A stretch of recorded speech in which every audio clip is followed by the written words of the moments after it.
Ahora te pedimos que tú estés obrando en Chicho, Señor, que su palabra sea clara, Señor, para cada una de las personas que están aquí. Te pedimos que vos estés obrando en nosotros, Señor, y que nos permitas escucharte, Padre. Te agradecemos por todo y te queremos pedir que nos bendigas. Amén. Amén. Muy bien, ¿cómo están? Buenas tardes. Uy, qué bajo está. Buenas tardes. Ahí está.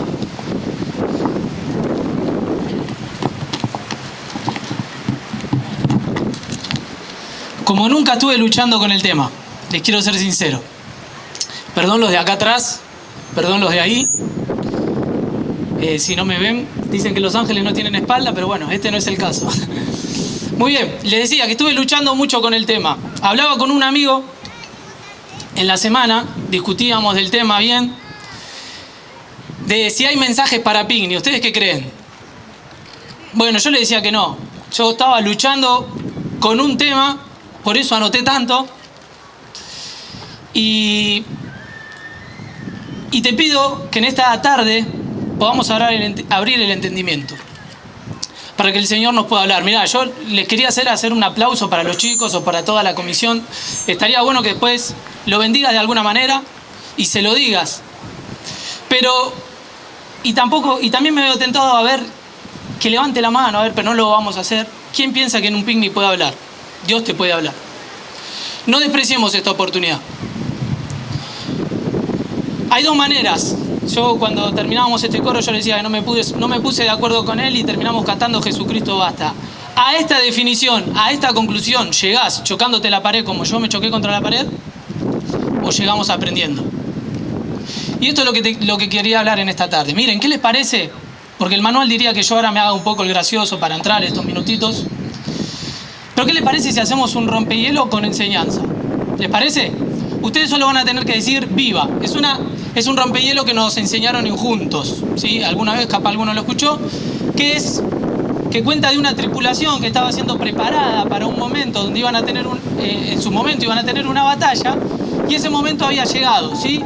Pero en el barco estaba el capitán que lo había preparado durante muchos años, y ustedes son parte de esos tripulantes que van a tener que decir viva. Cuando yo grítenlo bien fuerte, cuando yo diga viva el capitán, y ustedes tienen que decir viva. Más fuerte, viva el capitán, viva el capitán. Viva. Vamos de vuelta, vamos por acá, a ver, viva el capitán, viva el capitán. Viva. Uy, por acá, viva el capitán, viva el capitán. Viva. Dice que estaban en la tripulación. ¿Me quedo por acá? Dice que había llegado la hora de la guerra y estaban en esta tripulación, arriba del barco, toda esta tripulación cantando ¡viva el capitán! ¡Viva el capitán! ¡Viva! ¡Viva el capitán! ¡Viva el capitán! ¡Viva! Y el capitán estaba a un lado, triste, esperando que la tripulación se ponga las pilas para salir a batallar. Y dice que de repente salta uno y dice: yo tengo una canción para el capitán, porque el capitán es lo mejor que podemos tener como liderazgo. Así que cantémosla todos juntos. Y dice que la terminaron de cantar y todos decían: ¡viva el capitán! ¡Viva el capitán! ¡Viva! ¡Viva el capitán! ¡Viva el capitán! ¡Viva! Se levanta otro y dice: yo cuando tenía una deuda, este capitán me ayudó. Y me la pagó. Y me ayudó a salir adelante y después me acompañó en todo el proceso. Entonces todos decían: ¡viva el capitán! ¡Viva el capitán! ¡Viva! Mientras tanto el capitán estaba a un lado, triste, esperando que salga. Uno dice: yo tenía un problema matrimonial. Estaba a punto de separarme. Hablé con el capitán y el capitán me llevó adelante. Y nuestro matrimonio se restableció y hoy estamos acá bien. Entonces todos decían: ¡viva el capitán! ¡Viva! Bien. ¡Viva el capitán! ¡Viva! ¡Viva el capitán! ¡Viva el capitán! ¡Viva! Mientras tanto el capitán estaba a un lado diciendo: vayan, vayan, vayan. Por eso decía un rompehielo con una enseñanza. Un escritor español dijo: la gran comisión o la gran omisión. Por eso yo te decía que estaba luchando con este tema, y en mi vida, en lo personal, venimos luchando con este tema a nivel iglesia, a nivel jóvenes, lo tratando de poner en práctica. Y cuando yo veía toda esta multitud decía: en noviembre tenemos un desafío como zona. Qué lindo sería que todos nosotros estemos inscritos para noviembre estar evangelizando en algún área. Por eso la pregunta en esta noche es, ¿la gran comisión o la gran omisión? Mirá, si vos aceptaste al Señor Jesús en tu corazón, pasaron muchas cosas. Podríamos hablar varios picnic de todo lo que pasa en ese momento. Dios te capacita de dones, en primer lugar te da el Espíritu Santo, te inscribe en el libro de la ley, te hace entrar a la iglesia universal, etcétera, etcétera, etcétera. Pero cuando vos vayas avanzando en el discipulado, lo primero que nos tienen que decir y lo primero que tenemos que llegar a entender es que como cristianos tenemos la gran comisión, que es un mandato de Dios para todos. Que el Señor Jesús resucitado lo hizo a sus discípulos y se traspola el día de hoy. Y eso es lo que vamos a enseñar. Yo me quedaría satisfecho si pude dar por lo menos estas dos cosas. Mirar atrás para aprender. Y en segundo lugar, motivados a accionar. ¿Qué es lo que hace que una iglesia sea misionera?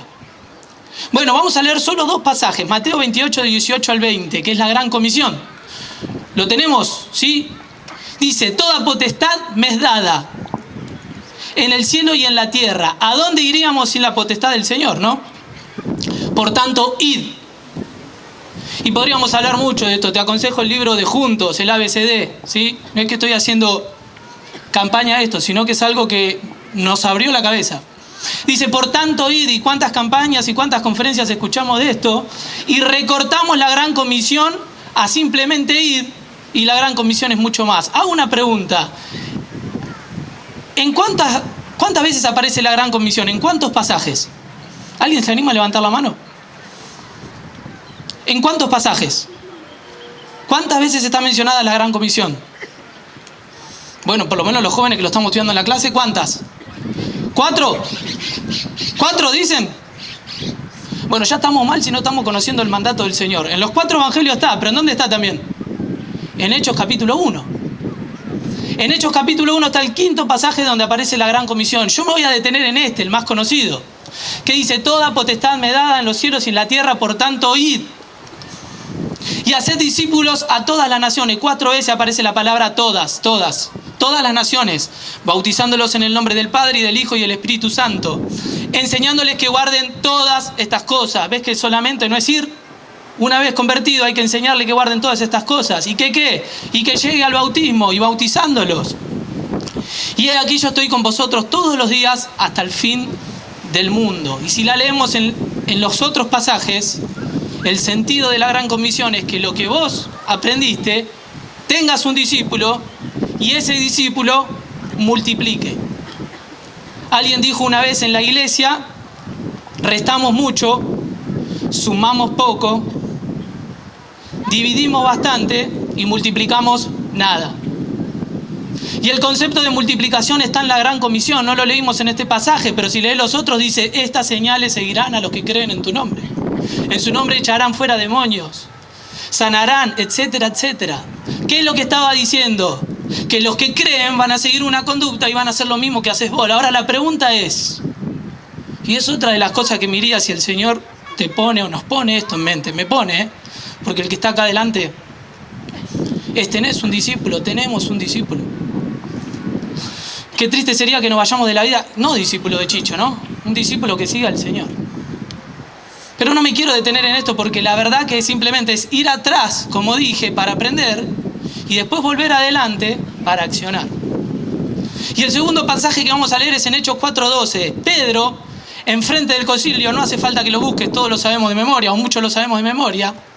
Pedro se estaba enfrentando al mismo concilio que mató al Señor Jesús, ningunos pichones. Pero Pedro se para y que dice, en ningún otro hay salvación, porque no hay otro nombre bajo el cielo dado a los hombres en que podamos ser salvos. Hay que pararse ante el concilio que mató al Señor Jesús y decirle, en ningún otro hay salvación, porque no hay otro nombre bajo los cielos en el cual podamos ser salvos. Y estos son los dos pasajes que vamos a leer. En el aposento alto, Hechos capítulo ahí, por eso vamos a repasar un poco para atrás, eran 120 galileos. Me gustaría tener tiempo para hablar un poquito de quiénes eran los galileos. Lo más despreciado, una ciudad apartada. Pero dice que eran 120 galileos. Se calcula que al año 100, o sea 70 años después, la iglesia creció a un número más o menos aproximadamente, dicen los teólogos, los estudiosos, y en el libro de Hechos podemos ir sacando una cuenta, así a grosso modo, 500.000 personas. pasó? Que en 70 años de ser 120 Galileos despreciados, llegaron a ser 500.000. En la época donde no había redes sociales, donde no había Twitter, donde no había Facebook, donde no había todas estas redes sociales, donde las redes sociales eran los caminos romanos. ¿Qué pasó? Por eso mirar atrás para aprender. Este crecimiento es exponencial, es escritural. Miren, estamos cantando mucho de avivamiento. Nunca un avivamiento va a haber si no sale de la palabra de Dios. Este avivamiento era escritural, espiritual y fue exponencial.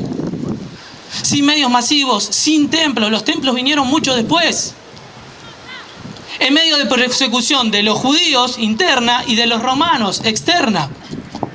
Atravesando la época de Nerón, que no era ningún otro pichón, y Domiciano, una feroz oposición y con un decreto en contra que no se podían juntar. Ahora, ¿qué es lo que hizo que esta iglesia sea misionera? Es porque entendieron el concepto de multiplicación. Todo esto es un magnífico trabajo. ¿Por qué? Porque entendieron la gran comisión.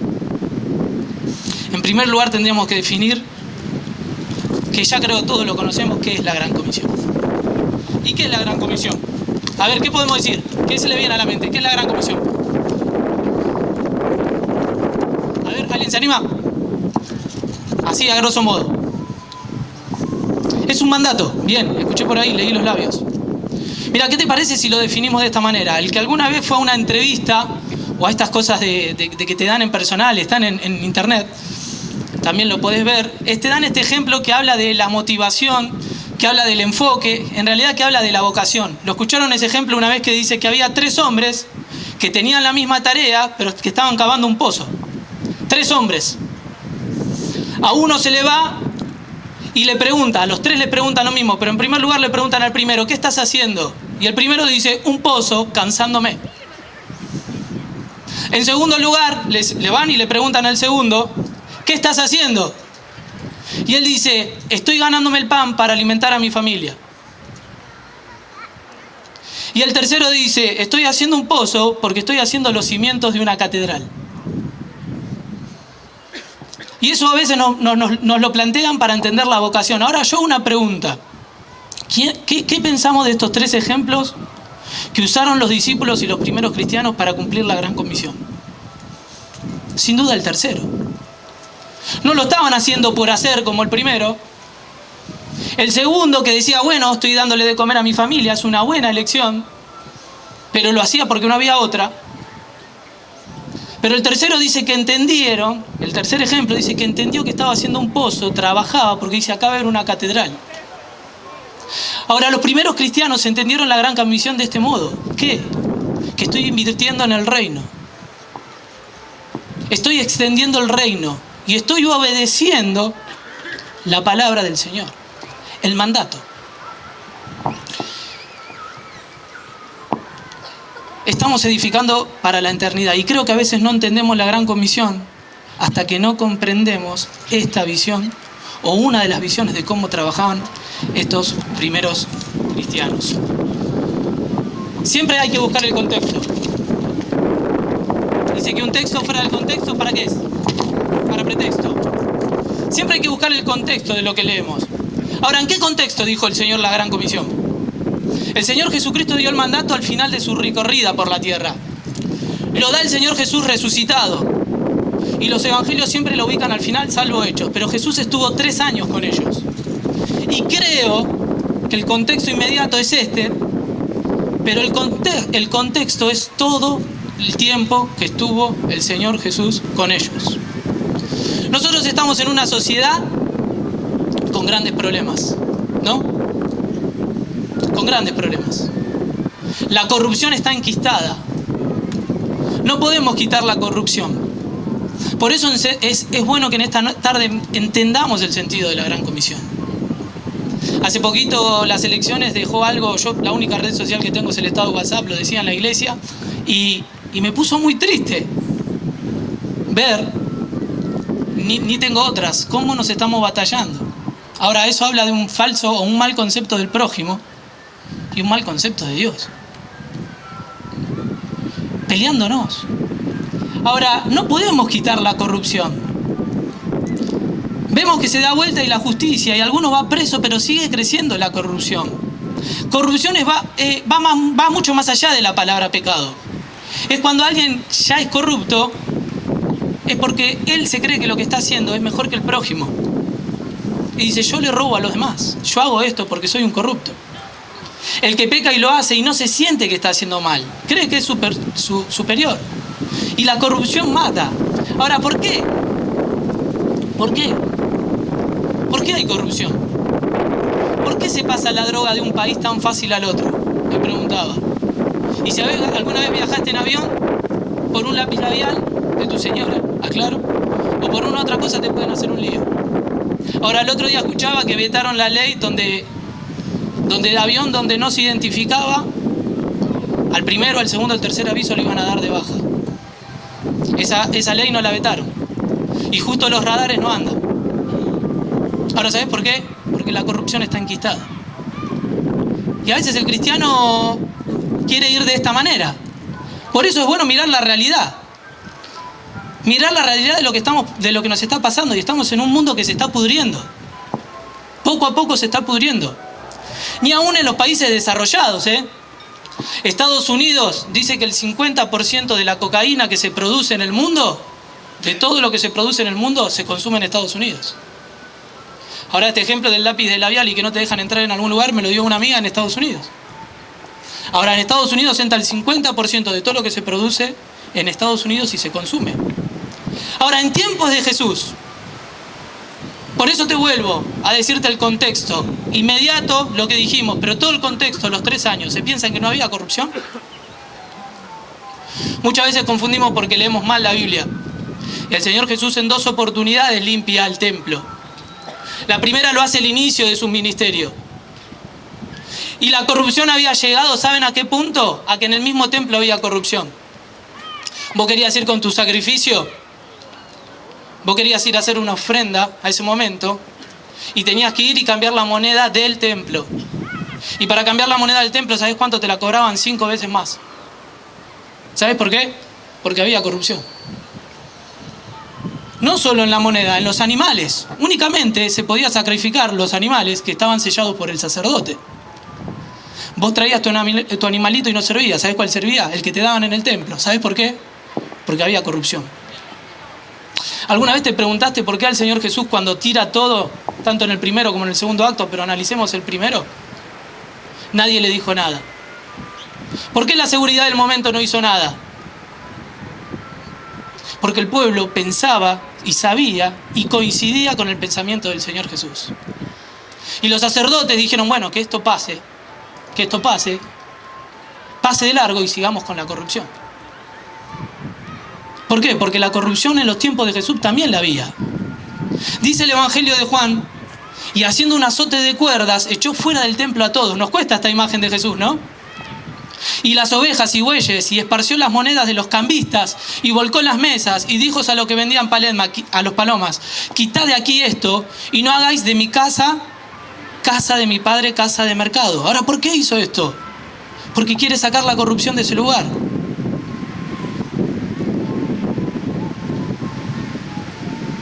Ahora, tomemos este ejemplo. Tomó un látigo y sacó a los mercaderes del templo. Y al final de los evangelios de Mateo, de Marcos y de Lucas, dice que vuelve a hacer lo mismo. Pero ya no dice que era un mercado. ¿Saben qué dice en la segunda frase cuando saca todo? Han convertido a mi casa en una cueva de ladrones. Porque la corrupción sigue. Ahora, este es el contexto de la Gran Comisión. Y a veces omitimos esto. Y pensamos que el momento que estamos viviendo, bueno, es el peor, otra vez nos pasó. El Señor Jesús vivió en un momento y en un contexto adverso, donde la corrupción era terrible. Ahora, yo pensaba cuando leía esto, ¿qué ejemplo nos quiere dar el Señor Jesús? Un escritor decía, Jesús fracasó. ¿Jesús fracasó?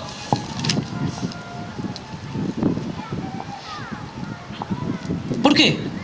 No, Jesús no fracasó. Jesús nos quiere dar un ejemplo que ni por la fuerza, ni por la justicia de los hombres, ni por la violencia se puede sacar la corrupción. Está metida en el corazón del hombre. Por eso los primeros cristianos y los discípulos entendieron que no es la forma. Y el Señor Jesús, en el contexto que le da la gran comisión, les muestra esto. No es por esta forma. La corrupción va a seguir y en 3 años va a empeorar. Y de pasar de una casa de mercado va a ser una cueva de ladrones. No se puede quitar por otros métodos que no sea entendiendo la gran comisión. Muchos cristianos quisiéramos actuar de esta manera. Y se escapan frases por ahí. Pero no es que Jesús no tuvo éxito, nos quiere dar el ejemplo. Porque el Señor, después de hacer eso, en la última semana, ¿qué hace? Se prepara para ir a la cruz. Que esa es la verdadera forma de quitar la corrupción.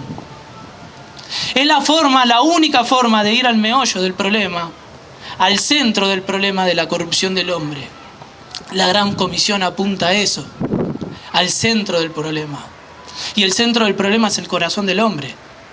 El problema no es la educación, no es la autoridad, ni la justicia, ni las leyes. El problema es el corazón del hombre.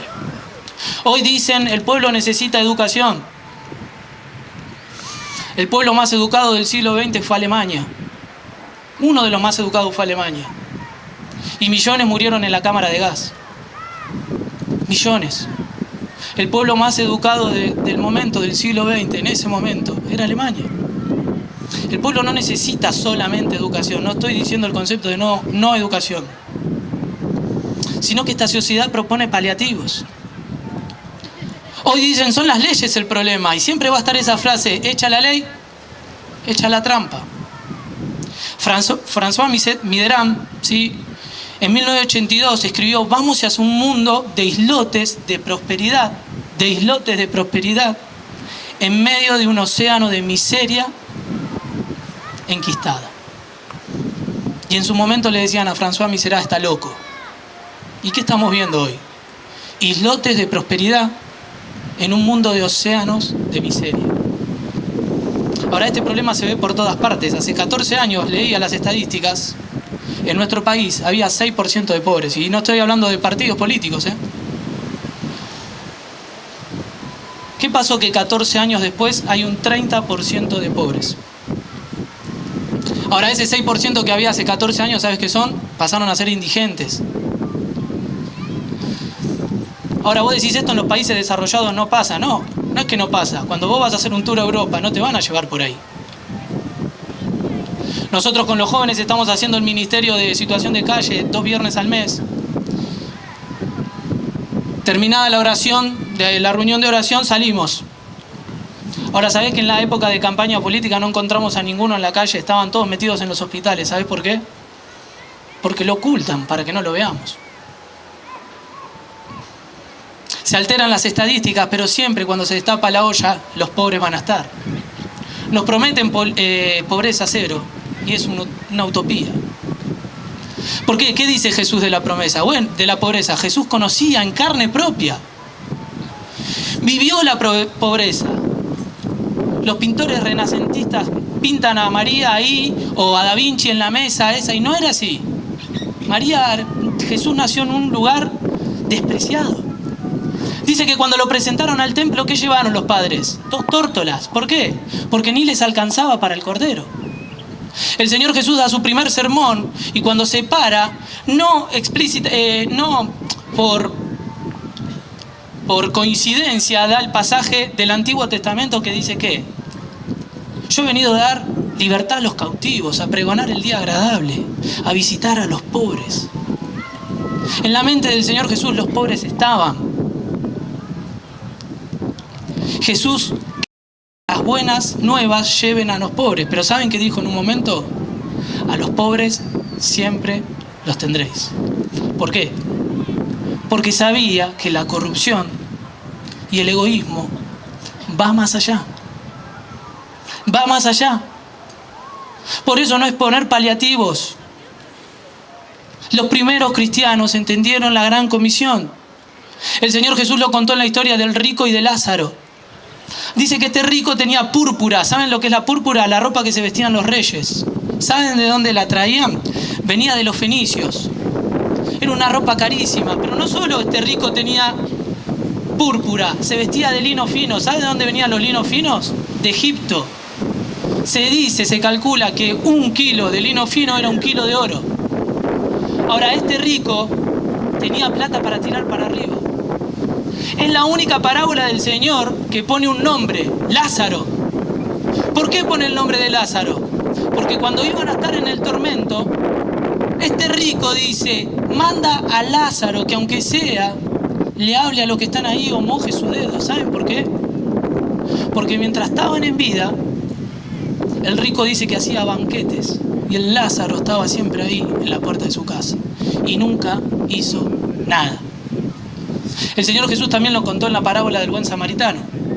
El Señor Jesús también lo cuenta en una historia de un granero, de alguien que tenía un granero y hizo tanta multitud de plata que cuando hizo, bueno, ¿qué voy a hacer? Empezó a monologar en sí mismo. Es esa mentira de que a veces dicen que el capitalismo llegue porque después cuando llega rebalsa y le cae a los demás. Mentira. El que más tiene, más quiere. Lo dice la Biblia. ¿Saben qué voy a hacer? Derribaré mi granero y haré uno más grande. ¿Por qué?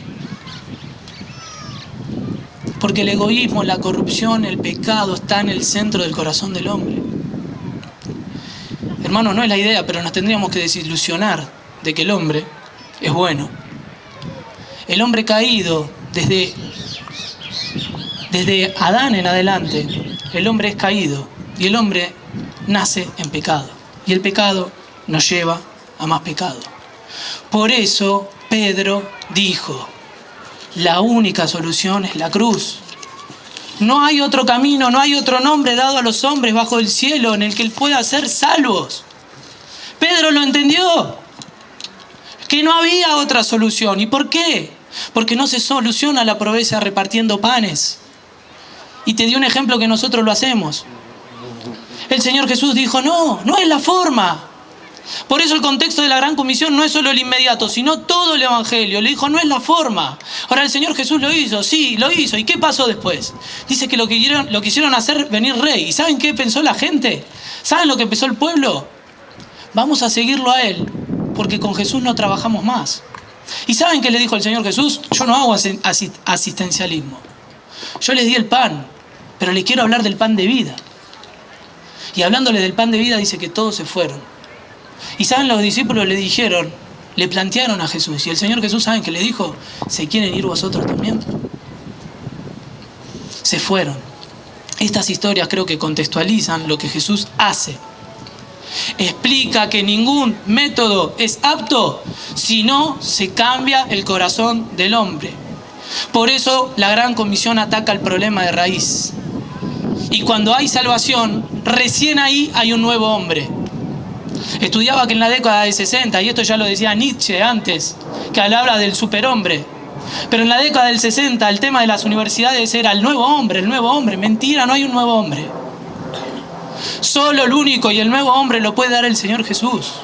Que si vos lo aceptás en tu corazón como lo acepté yo, y como lo aceptamos muchos seguro de lo que estamos acá, ahí dice la palabra de Dios que somos nueva criatura. Y nosotros malinterpretamos esa palabra criatura pensando que es un chico, o por lo menos me pasaba a mí. Pero la palabra criatura ahí no es que es un nene, es que sos una nueva creación. Somos una nueva creación.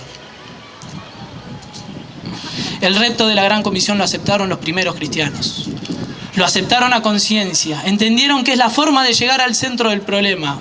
Lo demás no está mal, pero es paliativo. Se llega entendiendo que no hay otro camino que no sea Jesucristo. No hay otra solución. En esta época de elecciones me encontraba con un pastor y me decía, Procopio, 3 veces me vinieron a buscar para ser intendente. Y te lo resumo porque la hora se fue y quiero ir terminando. Dije, yo elegí ser pastor, que es mucho más importante. Y me decía, lee uno de los 3 grandes escritores argentinos. Y fui y lo leí. Del siglo XX, aparte de Borges y de Sábato, ¿saben quién fue? Leopoldo Marechal. Leopoldo Marechal fue una persona que se convirtió al Señor y fue bautizado. Te la dejo la frase que voy a decir ahora por si te sirve. Porque al ser un erudito en literatura, capaz tiene más respaldo, ¿no? Sin duda la palabra de Dios es el gran respaldo. Pero en su biografía, ¿sabés qué dice? Yo confieso, Leopoldo Marechal, después de Sábato, ¿sí? Y de Borges dice en su biografía: yo confieso que solo estoy comprometido con el Evangelio de Jesucristo, cuya aplicación resolvería, por otra parte, todos los problemas económicos y sociales, físicos y metafísicos que hoy padecen los hombres. Y digo amén a esa frase. Yo creo que la única solución es Jesucristo. Participo de ese lema que crecí, capaz la última camada que crecimos en esas que hacíamos campañas evangelísticas, con el lema solo Cristo salva. Participo de eso. Yo creo que es la única solución. La palabra de Dios dice que es la única solución. Jesús encaró todos los problemas humanos, pero dio respuestas espirituales a todos los temas. Y no hay iglesia misionera hasta que veamos la gran comisión de esta manera. La síntesis de esta visión es lo que dijo Pedro. Y termino. En ningún otro hay salvación que no sea en Cristo Jesús.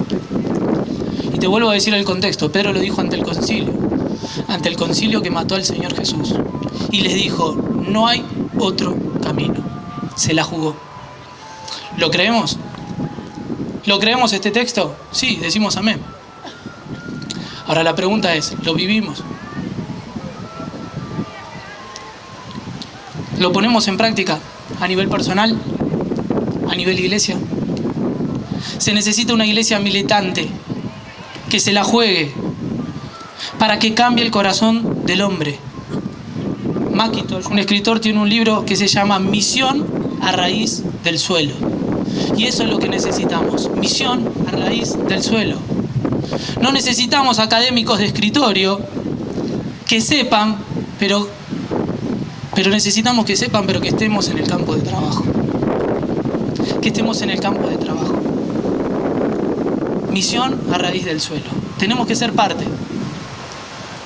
Pero tenemos que ser parte, pero no omitiendo que la gran comisión la tenemos que cumplir todos y completa. ¿Saben por qué? Porque si no estaríamos dándole ventaja al enemigo. Si pensamos que el hermano o el que nos visitó a la iglesia levantó la mano y ya está, estaríamos fallando. La gran comisión es mucho más. Tenemos que ser parte orando, ofrendando, pero orando. Qué bueno sería que todos los que estén acá podamos ser inculcados por esto. Termino con una historia. Y es una historia bíblica. El Señor Jesús llega a Gadara, a Decápolis. Se encuentra con un endemoniado, que hoy con el diario del lunes, si me lo permiten decir, sabemos que es un ex endemoniado. Dice que había una situación incontrolable. Un escritor compara esto, hace todo un libro buenísimo, comparando la vida de este gadareno con la sociedad de este momento. Una sociedad que es violenta, dice que no lo podían atar, que dormía, que su almohada eran las tumbas, que dormía en el cementerio, que se cortaba, una sociedad violenta. Pero también una sociedad obscena. ¿Qué es obscena? Que vive atrás de escena. Una sociedad obscena, dice que andaba desnudo. La ciudad lo mandaba a los montes, a la noche gritaba. Una sociedad descontrolada, como este endemoniado de Gadara, que no lo podían contener y rompía los grillos. Pero una sociedad que necesita encontrarse con el Señor Jesús. Porque todas las personas son redimibles. Pueden ser redimibles. Este endemoniado tenía una situación incontrolable. Pero ¿saben qué? Tuvo una salvación inmediata cuando se encontró con el Señor Jesús. Pero terminada la salvación, dice que los del pueblo veían que él era un endemoniado, que vivía de esta manera, que no lo podían atar, pero tiene ese encuentro con el Señor Jesús y ¿sabes cómo estaba? Sentado, me encanta, lo tengo subrayado en mi Biblia, sentado en su juicio cabal y vestido. La contraposición de lo que era. Pero ¿sabes qué? No era solamente una situación incontrolable. Dios le ofrece una salvación inmediata, pero ¿sabes qué hay? Hay una solicitud insistente. Y le dice: déjame ir con vos. Claro, ¿quién se quería quedar en esa región? ¿Quién se hubiese quedado en esa región? Y él le dice: déjame ir con vos. Y el Señor hace algo capaz, extraño para muchos. Porque yo me lo hubiese traído conmigo y que cuente el testimonio hoy acá. Capaz hubiese sido más impactante que todo el mensaje que escuchamos hoy. Pero el Señor le dice, no. Vete a tu casa. Evidentemente tenía una casa. El Señor lo restituye, lo vuelve a su lugar. Vete a los tuyos y cuéntales cuán grandes cosas ha hecho el Señor contigo. Vete a tu casa, vete a los tuyos y contale cuán grandes cosas el Señor ha hecho contigo. Termino con un llamado doble. A la iglesia, vayamos a casa, que somos cada uno de los que somos hijos de Dios. Vayamos a los nuestros. Dios te puso en un barrio. Dios puso tu iglesia en un barrio para que los alcancemos. Vete a tu casa, vete a los tuyos y contale.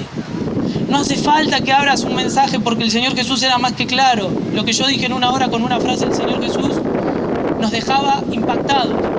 Pero ese endemoniado de Gadara de la misma manera dice que fue y predicó por todo Decápolis. ¿Sabés qué es Decápolis? 10 ciudades, volviéndola loca. ¿Sabés por qué? Porque había entendido que el único camino es el Señor Jesucristo. Y empezó a predicar por todos los lugares. Ahora termino con esto, en lo personal, pero también aprovechemos la actividad de noviembre para salir a evangelizar como son. Pero si vos estás acá y no sos hijo de Dios, el Señor bajó a la cruz, bajó a lo más bajo para que tu caída sea, lo más bajo sea sobre la cruz. El Señor te quiere perdonar, pero tenés que tener un encuentro con Él. Y me encantaría hacerlo por vos. A tu líder que te trajo le encantaría hacerlo por vos. Pero es una situación que es personal. Te invito a que donde estés inclinemos la cabeza, ¿te parece? Miramos atrás para aprender. Pero que esa mirada atrás de la iglesia primitiva, de la iglesia primigenia, de los primeros cristianos, de Pedro y del mismo Señor Jesús, nos lleve a pensar que no hay otro camino, que el único camino es el Señor Jesús. ¿Qué estamos haciendo con la Gran Comisión? ¿Es un cuadro que está en tu aulita de la escuela dominical? ¿Es un cuadro que está en tu casa? ¿O es una forma, un estilo de vida en tu vida? Y en mi vida, vuelvo a decir, inclinemos el rostro, no nos distraigamos y pensemos como iglesia. Ahora, los que no son hijos de Dios, porque puede ser que haya alguien acá que no tenga a Cristo en su corazón. No los conozco a todos, conozco a algunos de cara, a otros más. Pero el único camino, la única verdad, la única solución es el Señor Jesús. No hay otra forma. No hay. Vení a Él como estás. Cuando vos estás enfermo, cuando vos estás mal, no decís, no voy a ir a la farmacia, no voy a ir al hospital porque estoy tan mal. Bueno, Satanás es tan astuto que ¿sabés qué dice? No vayas al Señor Jesús, estás tan mal, ¿para qué vas a ir? Y no es así. Si estás tan mal en esta mañana, en esta tarde, acudí al Señor Jesús. Él te quiere salvar, Él te quiere perdonar, pero la decisión la tenés vos. ¿Cómo es? ¿En dónde estás? Ahí. No hace falta que lo grites. Decirle, Señor, salva. Quiero ser un hijo o una hija tuya. Sálvame. Te pido perdón. ¿Hay alguien? ¿Te animás a levantar tu mano si hay alguien que haya hecho esta oración? Para que podamos estar orando por vos. Haceme una seña. Si no te animás a decirlo, decíselo a tu amigo, pero no te vayas como viniste. Lo importante es que si no levantás la mano, es que tomes esta decisión de ser un hijo o una hija de Dios. Que Dios te bendiga. Seguimos con la cabeza inclinada.